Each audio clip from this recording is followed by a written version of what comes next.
Welcome to the Summit for Wellness podcast, where we help you climb to the peak of your health. And now, here is your host, Brian Carroll. If you listen to episode 142, I had Dr. Yael Jaffe on the show to talk about how some of our genes can give us insights into nutrients that may be beneficial to our body. In the 18 years since the Human Genome Project was completed, we have been learning a lot about genes and how it influences our health. What's up, everyone? I'm Brian Carroll, and I'm here to help people move more, eat well, and be adventurous. And today we'll be talking about our genes and how it impacts our ability to detoxify.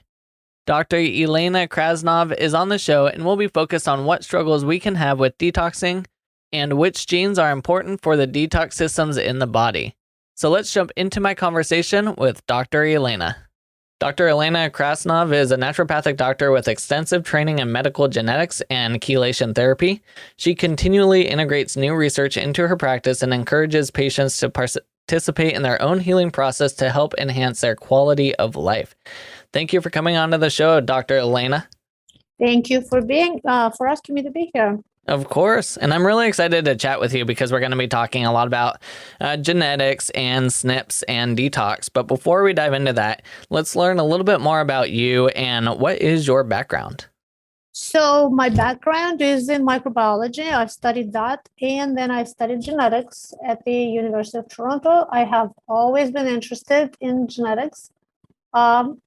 It was always a curiosity of mine. I was interested in plants, biology since I was very young. So it was a natural progression for me to go into that field. And I have been doing that ever since the late 80s. So what is it specifically about genetics that's really gotten you really passionate about it? I was just always fascinated about how the DNA works, how, certain little nucleotides decide what we become at the end, whether you have curly hair, straight hair, blue eyes, dark eyes. It's just always been fascinating subject for me, and I wanted to explore it further. And I know the Human Genome Project that completed back in 2003. So we've had about 18 years now since the genome has first been mapped. So we are definitely learning a lot about the genome, and there's still quite a bit to learn. But tell us a little bit about genes. What is it with our genes that allow us to function the way that we function, and how does it impact our behavior, how we look, how our bodies function overall? Well, we are still kind of learning as we go along. New information is constantly being sort of put up front, and we continue to develop things in terms of how we use the information we have.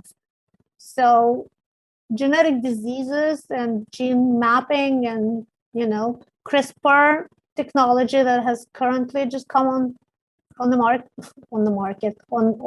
learning how to integrate that into diseases.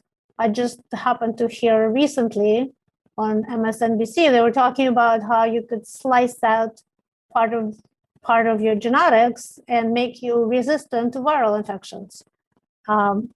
They presumably tried to do that in China for now, HIV, which is controversial. They did it on a set of twins.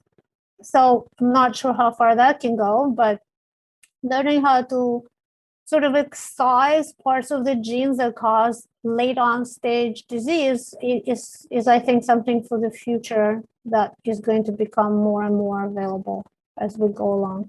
Yeah, it's super interesting when you're looking at genes, because I believe I saw some research that came out that like even in identical twins, if each identical twin has a set of kids, their kids are more identical to being siblings than they are being cousins, even though on paper we would say that they're cousins. But that just shows you how tight that genetic expression or that genome within them can be.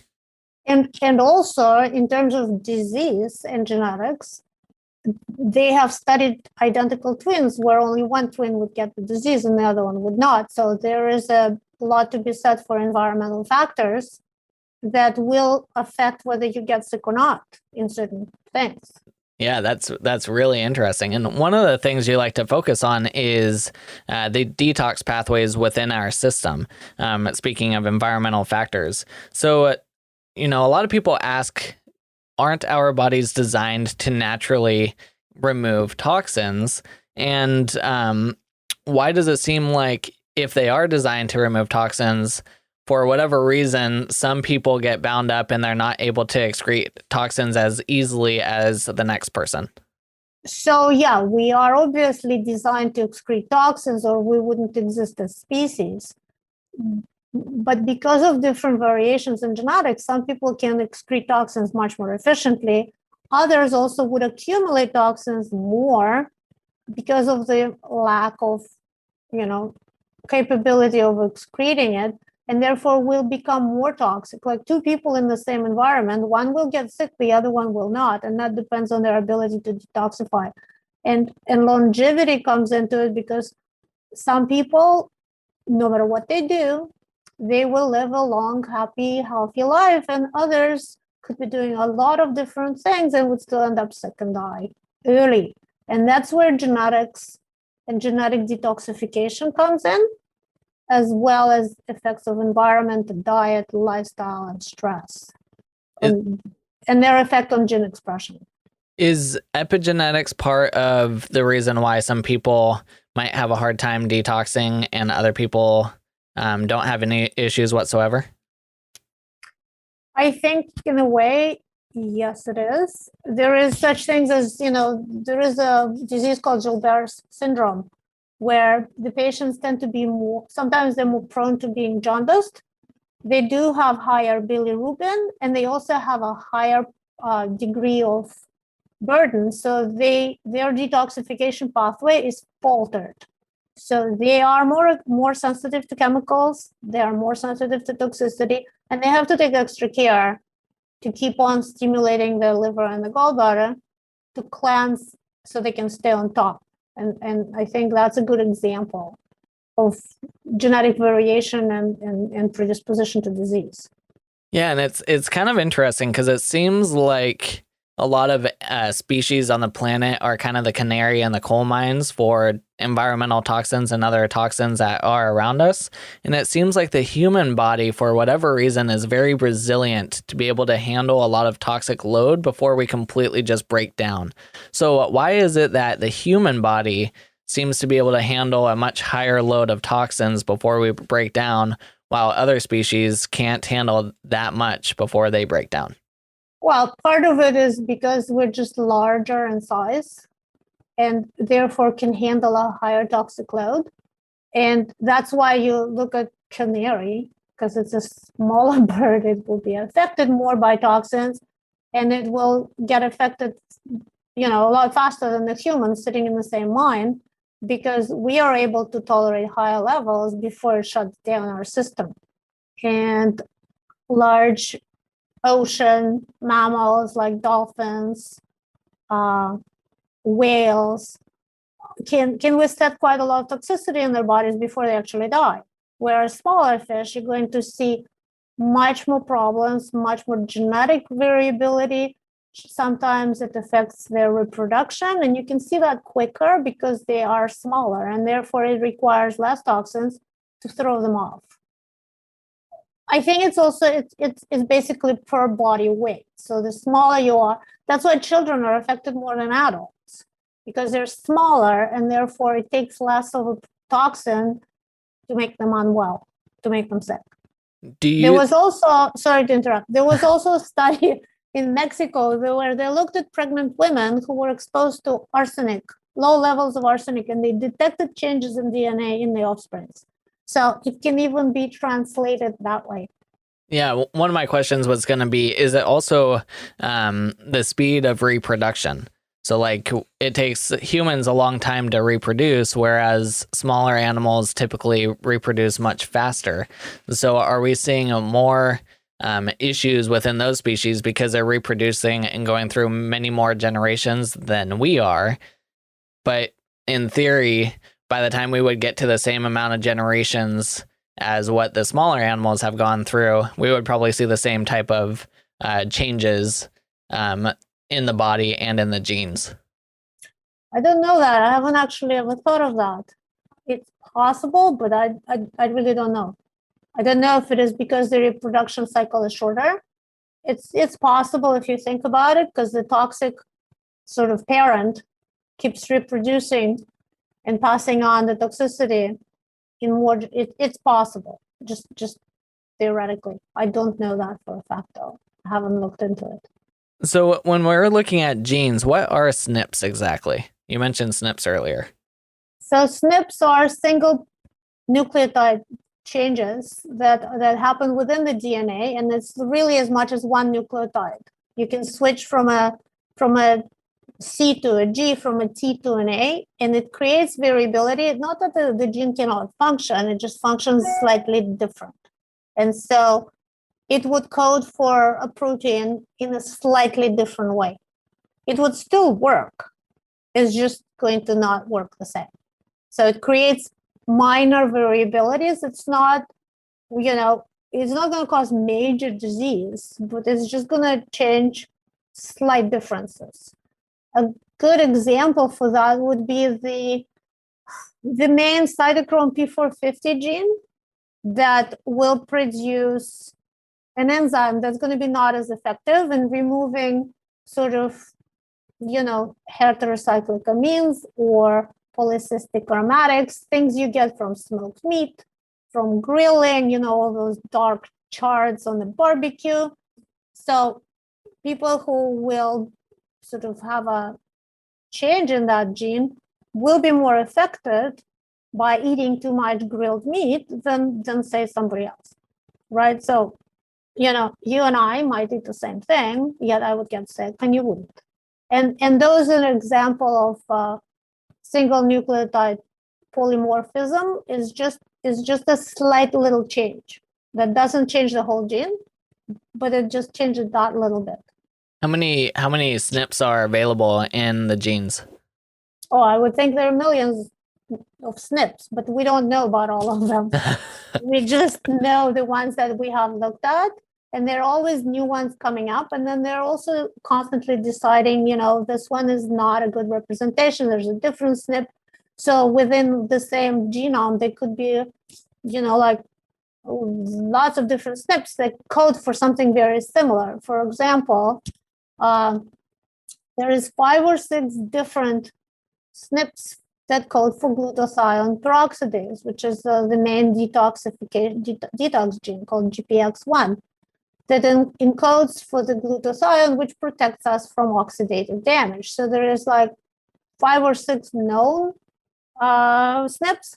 Some people have both pairs, some people are missing some pairs, some have 3 out of 5, some have all 5, and their ability to undergo oxidative damage is going to be dependent on how many SNPs they're missing.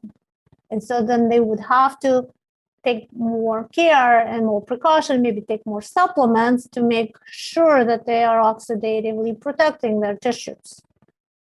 So how are they researching SNPs exactly?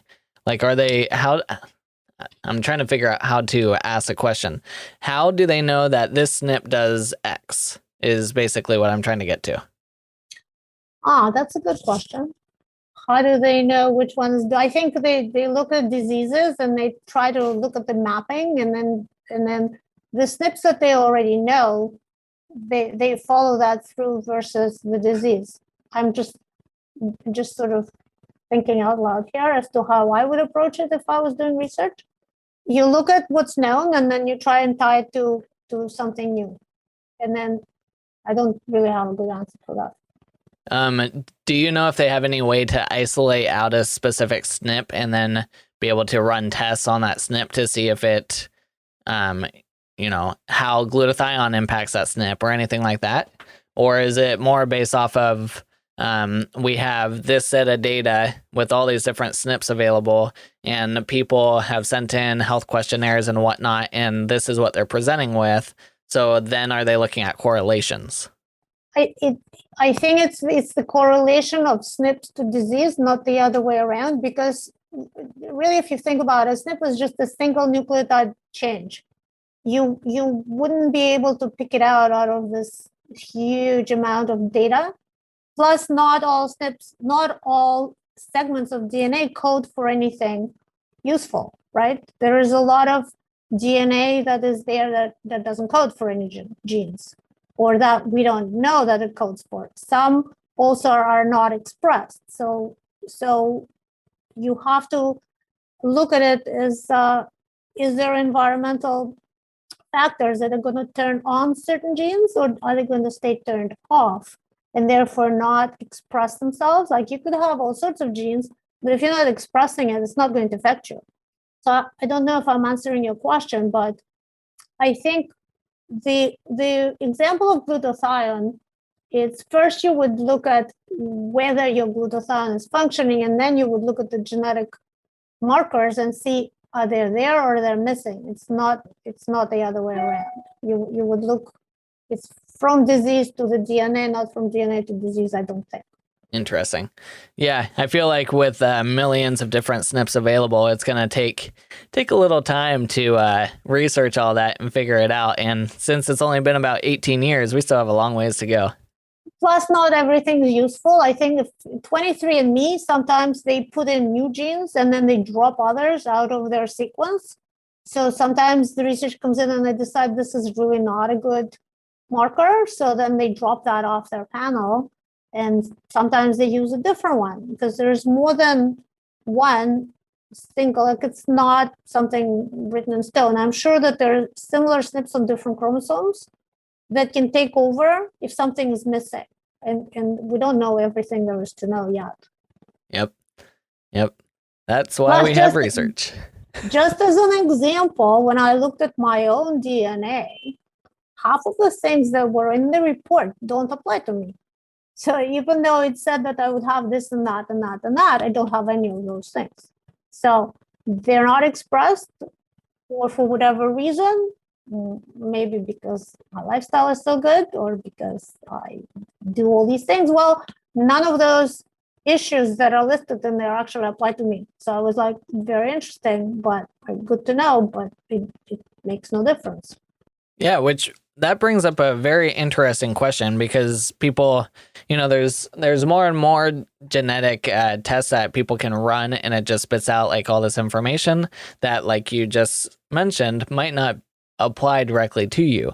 But a lot of these companies, they feel like they have to give people information or what to do or what they can do with the information that they're getting from taking a gene test. So they feel like they have to supply the person with information to follow, which with gene expression might not be the appropriate pathway for them to follow. Is that correct?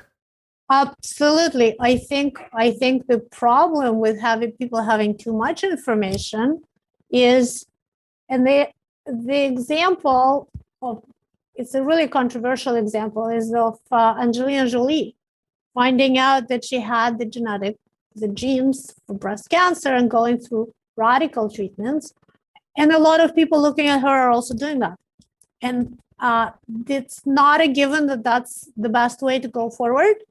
Maybe it is for her, but because she is a public figure and people look upon her as an example, I think it also probably promotes some people to do radical things that may not necessarily benefit them. Just because you have the genes doesn't mean you're going to get the disease. Yes, you could have 80% chance of getting it, but you also have 20% chance of not getting it. So nothing is ever 100%. And I think people need to be a little bit more positive in being more proactive in how they can improve their health, even if they don't have the genetics that's necessarily going to make them superhumans. Yep. It's a very good point because we can't really predict the future. So like the choice she made, it could have been the right choice, but we won't ever know because we don't know what would have happened if she didn't make that choice. Absolutely. I think, and I actually know several people that took her as an example and did the same thing. Having maybe had no need for that. Yep. And it's a pretty invasive, radical procedure. On the other hand, I do know others who obviously had the inherited gene, the mother had the disease, the daughter ended up having the disease. And maybe in her case, it would have been a good idea to do that, but we wouldn't know. Maybe she could have done other things to prevent the onset of cancer by doing something different in her life that she did not do. So again, it's always that balance that you need to take into account. Yep. I think the same applies to colon cancer as well. So unless you have like familial polyposis, where your risk of colon cancer astronomically goes up when you have the certain genes, it's you're not going to go take your colon out, but you should probably have colonoscopy more often than an average person, so that you can catch it earlier. So yeah, there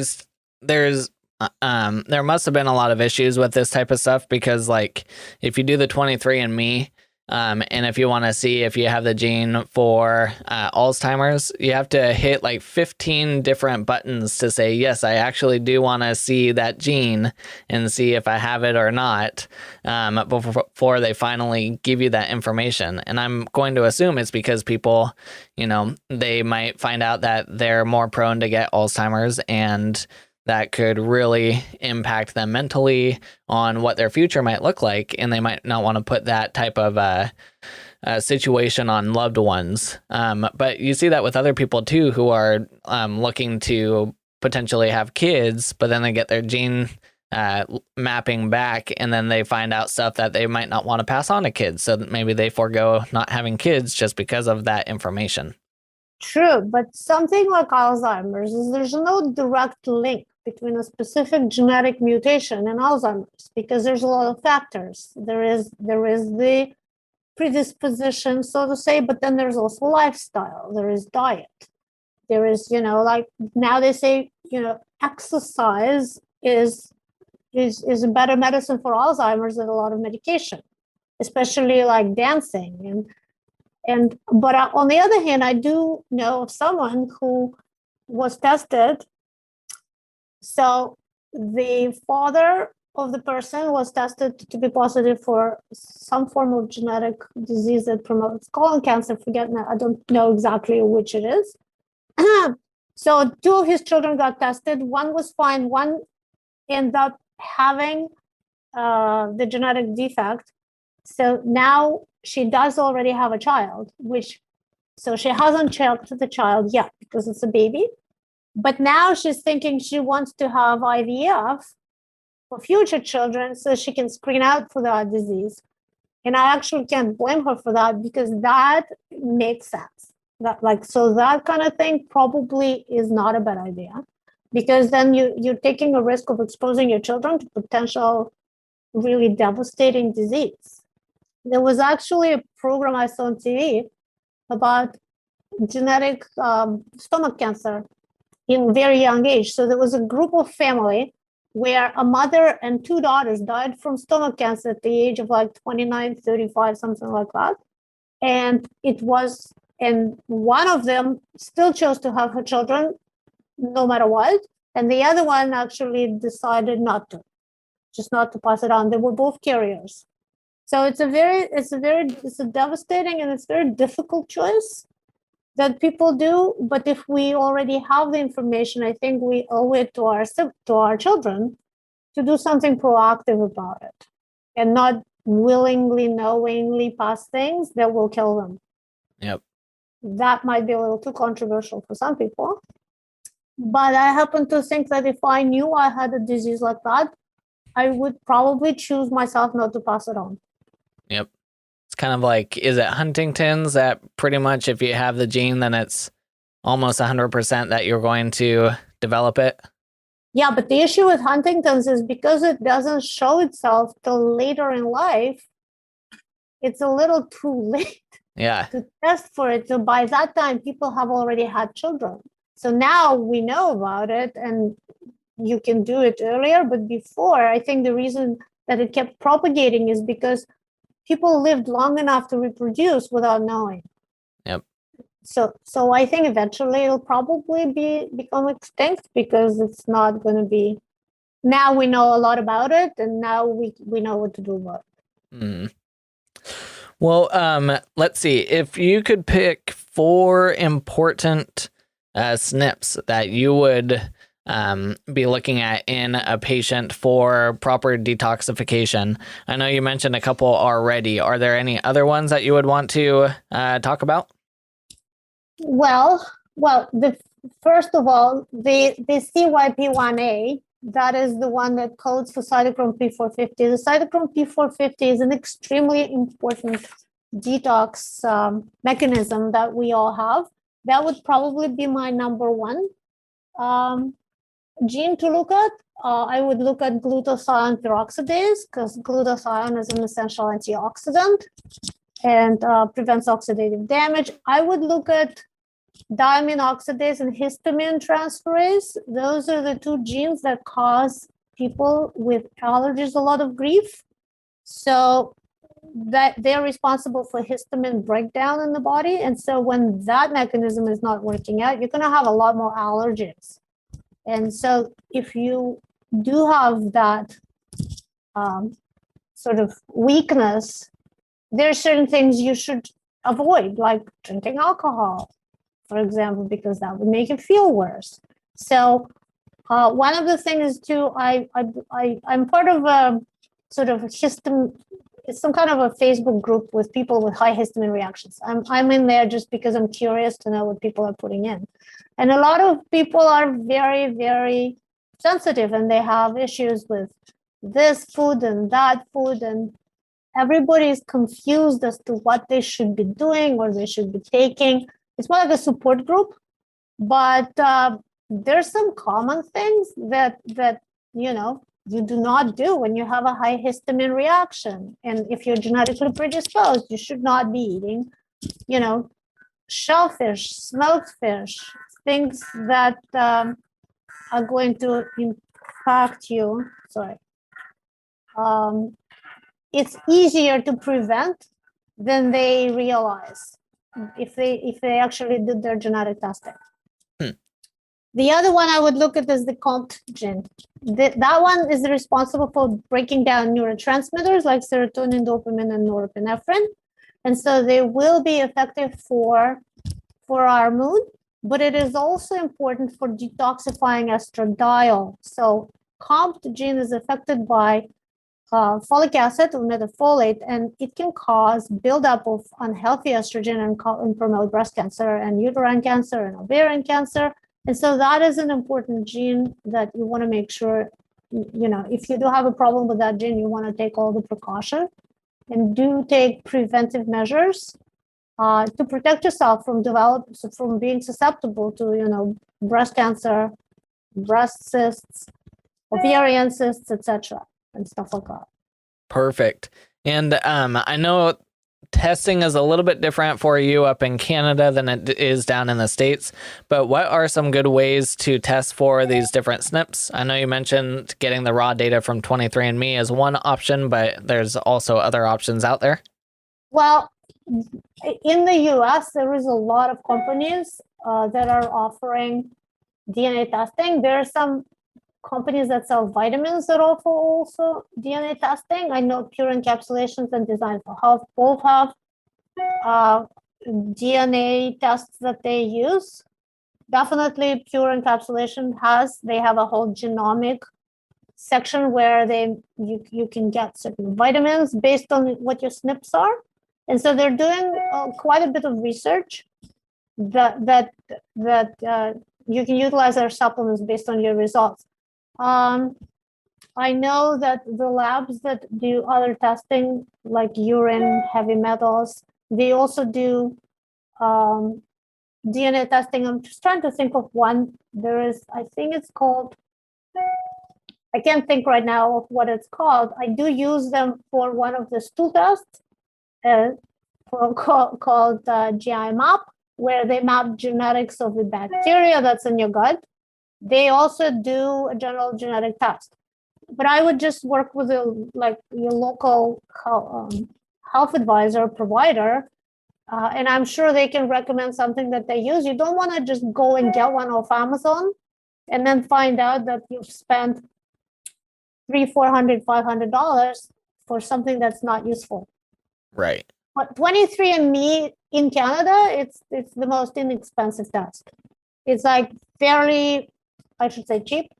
But if you don't look at the raw data, and if you don't have anyone to look at your raw data, the information they provide is very limited. Like they're going to tell you you have cardiovascular disease predisposition or you don't have it, and then you may have diabetes. I find that is a useless amount of information. Like any one of us could be having predisposition to diabetes. So what does that mean? I found that their information was not very useful. Yep. And I was glad that I could get the raw data so I could play with it myself and figure it out. I actually got my son to do it too. And we were still analyzing. It was interesting to look at his versus mine, just because I was curious. But I wouldn't advise just doing DNA test out of the blue without talking to someone first, because I have had patients who went and did it and then nothing. They didn't do anything with their results. They just spent the money and didn't use it in any way.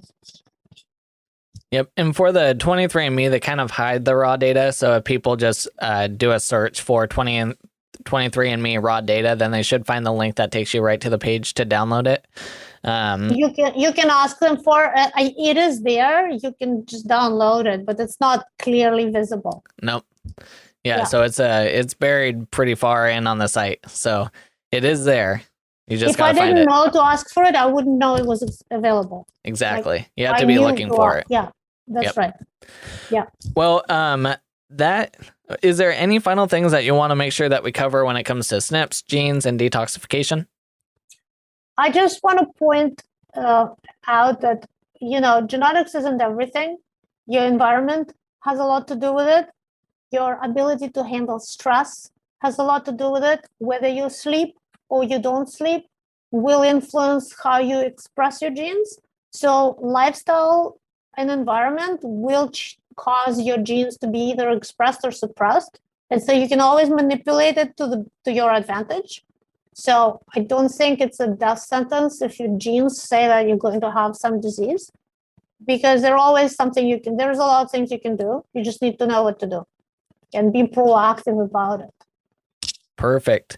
And what is your vision of what healthy looks like, and what are 3 things you do daily to reach that vision?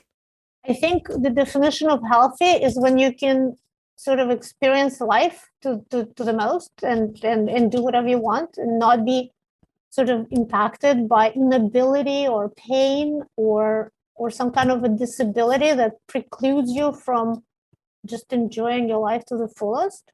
And the 3 things that I would do to make sure that I get the best out of life is to make sure that I get enough sleep, that I eat organic food as much as I can help it, drink clean filtered water, and you may not need to filter your water, but in Toronto it's a good idea. Try and go on holiday where you can get fresh air. Making sure you learn how to handle stress, because stress is the biggest detriment to health nowadays. Financial health stress, relationship stress, any kind of stress. Again, learning how to handle stress will lead to a nicer life, just a healthier life overall. Perfect. Well, people can find you at naturopathyclinic.com, and that's www.naturopathyclinic.com. Are you on any social media channels as well? Yes, I do have an Instagram account under Dr. Elena Krasnov, and I do have a Facebook group for the Toronto Naturopathic Clinic. It's not a Facebook group, sorry, it's a Facebook page where we post sort of latest advances. We post quotes, we post food, what do you call it? Different inspirational things, recipes, sometimes I do a cooking video. Sometimes I have to train my patients as to how to eat and how not to eat. And so I post that on Instagram and Facebook.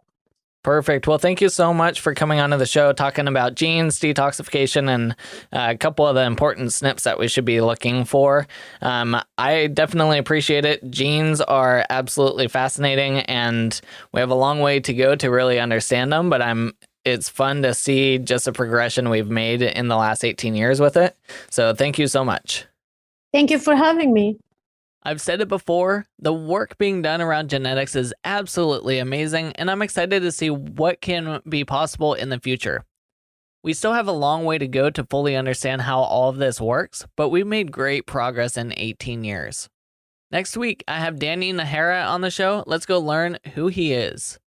I am here with Danny Nahara. Hey, Danny, what is one unique thing about you that most people don't know? One unique thing about me that most people don't know. Some people think, oh, he has a PhD, yada, yada, yada. Probably the thing I'm most proud of that most people don't know in my life is that I was the best man for 4 of my different close friends. And we all kind of like hung out together and they all chose me. It was really strange, but I'm so proud and humbled by that. So it's kind of a weird quirk, I guess. Nice. Been to a lot of weddings then. Yeah, that's true. We won't talk about the rest of the story. Well, what will we be learning about in our interview together? Oh, insects, the beauty of insects, the beauty of honeybees, all the interactions, how to love yourself and the ecosystem, how to make the bees be part of your life and the insects be part of your life. Just all putting a positive light on it all because it is all necessary and it's all beautiful. And minus honeybees, what are your favorite insects? Minus honeybees, my favorite insects are probably praying mantises. And I grew up watching Michael Jordan play basketball, and he just had this killer mentality. And when you watch a praying mantis stalk its prey and then shoot its arms out with this lightning fast strike, it is just phenomenal. And I used to do research where these little itty bitty baby mantises would jump off their little ledges and catch flies midair. They're just so efficient at what they do and very beautiful. And what are your top 3 tips to protect our natural environment? The top 3 tips to protect the natural environment, I would say, be part of it, number 1, because then you're going to see it more. You're going to care for it more. That's number 1. Absolutely. Number 2, use as few pesticides, chemicals, electricity, any of that stuff as possible. All that stuff will contribute to less overall effects on the ecosystem. And then the last one, probably the most important one, is make sure that other people understand what you're doing. So educate other people about treating the ecosystems properly, get that next generation trained up so they can love our beautiful Pacific Northwest, our lush green everythings that we have around us. So 1 year ago, I started with my own beehive right when the world was shutting down. And within a couple months, I had 2 hives. And by the end of the season, I was able to get 104 pounds of honey. It is an amazing experience working with bees, and I am excited to share this episode with you. So until next week, keep climbing to the peak of your health.